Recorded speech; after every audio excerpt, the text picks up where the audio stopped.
পরবর্তী বক্তা মাননীয় সদস্য ফাহিমা নাসরিন, মহিলা আসন 29। আপনার সময় 7 মিনিট। মাননীয় স্পিকার, আপনাকে ধন্যবাদ। আজকে প্রথম দিন আমি সুযোগ পেয়েছি বক্তব্য দেওয়ার জন্য, সেই জন্য আবারও আপনাকে ধন্যবাদ জানাচ্ছি। শুরুতেই মহান রাব্বুল আলামিনের দরবারে অশেষ কৃতজ্ঞতা প্রকাশ করছি এই মহান সংসদে আসতে পেরে, এবং আন্তরিক ধন্যবাদ জানাচ্ছি আমাদের সংসদ নেতা মাননীয় প্রধানমন্ত্রী জনাব তারেক রহমান সাহেবকে।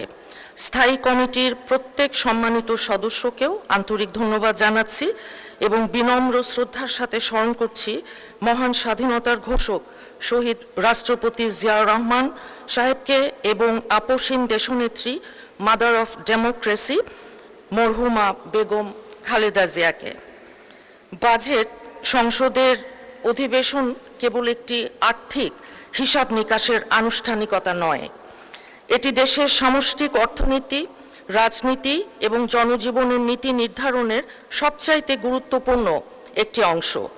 একটা বাজেট অধিবেশনের সংসদ সদস্য ও নীতি নির্ধারকদের আলোচনায় সাধারণত দেশের বিদ্যমান সংকট ও ভবিষ্যৎ সম্ভাবনার উপর ভিত্তি করে বেশ কিছু মূল বিষয়ে সবচাইতে বেশি প্রাধান্য পেয়েছে। বর্তমান অর্থনৈতিক ও বৈশ্বিক প্রেক্ষাপটে বাজেট অধিবেশনের গুরুত্বপূর্ণ যে আলোচনাগুলো হয়েছে তার মধ্যে মূল্যস্ফীতি নিয়ন্ত্রণ, জীবনযাত্রার ব্যয় হ্রাসে যেই জনবান্ধব বাজেট মাননীয় অর্থমন্ত্রী দিয়েছেন, যেটাতে সাধারণ মানুষের প্রধান সংকট যখন জীবনযাত্রার ব্যয় বৃদ্ধি, তাই বাজেট আলোচনার কেন্দ্রবিন্দুতে সবসময়ই থাকে চাল, ডাল, তেল, নুন সহ নিত্য প্রয়োজনীয় পণ্যের দাম সাধারণ মানুষের ক্রয় ক্ষমতার মধ্যে ধরে রাখার যে কৌশল উনি দিয়েছেন, আমি অর্থমন্ত্রীকে ধন্যবাদ জানাচ্ছি।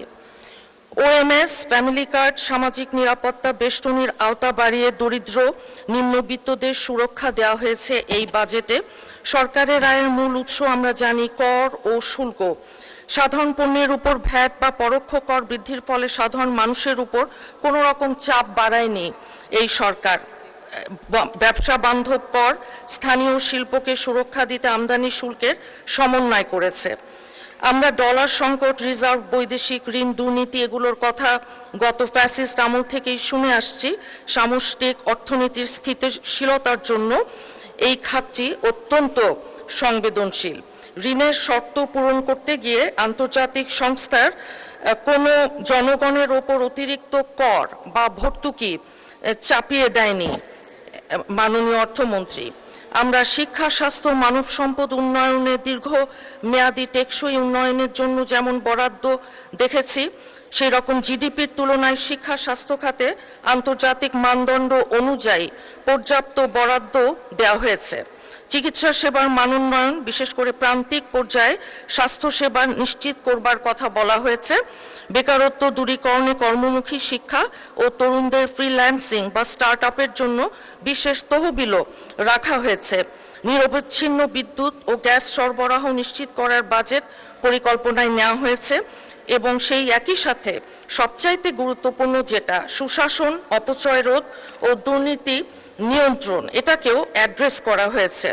বার্ষিক উন্নয়ন কর্মসূচির টাকা যাতে অপচয় বা দুর্নীতি না হয় সেটা নিশ্চিত করার আইনি ও প্রশাসনিক কাঠামো এবং ব্যাংকিং খাতের সংস্কার, খেলাপি ঋণ আদায়, অর্থ পাচার রোধে বাজেটে পদক্ষেপ এবং দিক নির্দেশনা আছে।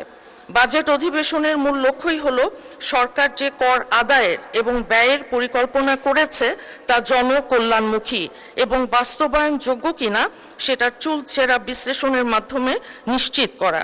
দেশের সামগ্রিক অর্থনৈতিক স্থিতিশীলতা বজায় রেখে কিভাবে প্রবৃদ্ধি ধরে রাখা যায় সেটাই উনি আলোচনা করেছেন। এই বাজেটকে কেবল খাতা কলমে সীমাবদ্ধ না রেখে তা থেকে প্রকৃত সুফল বা ইতিবাচক ফলাফল পেতে হলে যেই সুনির্দিষ্ট কিছু বাস্তবমুখী পদক্ষেপ নেওয়া প্রয়োজন তা এই বাজেটে আমরা দেখেছি নেওয়া হয়েছে। বাস্তবসম্মত লক্ষ্য, অগ্রাধিকার যেমন নিয়ন্ত্রণ এবং বাস্তবধর্মী লক্ষ্য, কঠোরভাবে ব্যয় নিয়ন্ত্রণ ও ট্র্যাকিং, অপ্রত্যাশিত খরচ এড়ানো, জরুরি তহবিল গঠন, নিয়মিত পর্যবেক্ষণ সমন্বয় সহ অপচয় রোধ ও সাশ্রয়ী মনোভাব, যেটা আমরা আমাদের মাননীয় প্রধানমন্ত্রীকে দেখেই শিখি যে গ্যাস, বিদ্যুৎ বা পানির অপচয় কমানো তার কথাও বলা হয়েছে।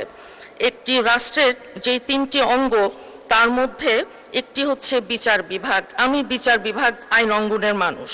এখানে দেখতে পাচ্ছি আইন ও বিচার বিভাগের আর্থিক বরাদ্দ কিছুটা বাড়ানো হয়েছে, সুপ্রিম কোর্টেও তাই। কিন্তু এই আমাদের আইনজীবীদের যে কন্ট্রিবিউশন আছে এই অর্থনীতিতে, আশা করব যে সেটি মাথায় রেখে ভবিষ্যতে আমরা আরও কিছু দেখতে পাবো। সেই সাথে আমরা এখানে দেখেছি যে মামলার জট কমাতে বিকল্প বিরোধ নিষ্পত্তি বা অল্টারনেটিভ ডিসপিউট রেজলিউশন এটাকে উৎসাহিত করা হয়েছে, যেটাকে আমি মনে করি অত্যন্ত প্রণিধানযোগ্য। আদালতের দীর্ঘসূত্রিতা ও মামলার জট কমাতে প্রচলিত বিচার ব্যবস্থার বাইরে কিভাবে বিকল্প উপায়ে বিরোধ নিষ্পত্তির ওপর বিশেষ জোর দেওয়া হয়েছে। আরবিট্রেশন সহ প্রিস্যুট মেডিয়েশন, আয়কর বিরোধ নিষ্পত্তি, পুঁজিবাজার বিরোধ, বিনিয়োগকারী ও ব্যবসার আইনি সুরক্ষা সহ লিগ্যাল এইডের মতন লিগ্যাল এইডকেও একটা প্রাতিষ্ঠানিক যে সংস্কার দেওয়া হয়েছে সেটাকে আমরা সাধুবাদ জানাই।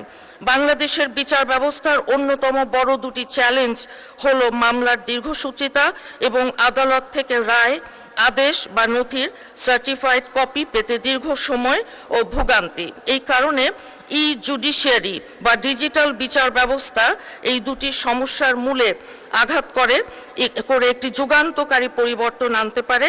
আশা করব এই বিষয়টিও ভবিষ্যতে আমাদের নজরে থাকবে। নারীর রাজনৈতিক অর্থনৈতিক ক্ষমতায়ন কেবল একটি মানবিক অধিকারের বিষয় না, বরং এটি একটি টেকসই জাতি গঠনের অপরিহার্য অংশ। নারীদের পথ চলায়, আমি জেন্ডার সেন্সিটিভ বাজেট বলেছি এটাকে, যে নারী বান্ধব বাজেট, পথ চলাকে আরো সহজ ও নিরাপদ স্বাচ্ছন্দ্যময় করতে একটা পরিবর্তন নিয়ে আসা হয়েছে 2026 এবং 27। ধন্যবাদ মাননীয় সদস্য।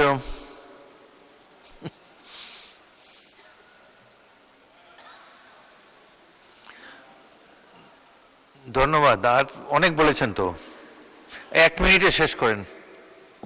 1 মিনিট। 9,38,000 কোটি টাকার বাজেট। এই বাজেট খালি বাংলাদেশের ইতিহাসে একটা বড় বাজেট, বৈপ্লবিক বাজেট, অর্থনৈতিক অবস্থার পরিপ্রেক্ষিতে সেটা নয়। এখানে কিন্তু কালো টাকা সাদা করার কোনো রকম সুযোগ রাখা হয়নি। কাজেই মাননীয় স্পিকার, অর্থমন্ত্রী মহোদয় কর্মজীবী নারীদের যাতায়াত সহজ করতে গোলাপি বাস বা 80টি ডে কেয়ার সেন্টারের চমৎকার একটা প্রস্তাবনা করেছেন। আমরা মনে করি এটি আগামী 30শে জুন 2027-এর মধ্যে কিছুটা হলেও ইনশাল্লাহ দৃশ্যমান হবে এবং গোলাপি বাস সার্ভিসের জন্য প্রথম চালানের বাসগুলো চলতি অর্থ বছরের কোনো কোয়ার্টারে ঢাকার রাস্তায় নামবে বলে মনে করি এবং ঢাকার বাইরের বিভাগীয় শহরগুলিতেও এটির সম্প্রসারণ হবে বলে আশা করছি। মাননীয় স্পিকার, আপনাকে ধন্যবাদ। টাইম শেষ হয়ে গেছে। ধন্যবাদ মাননীয় সদস্য।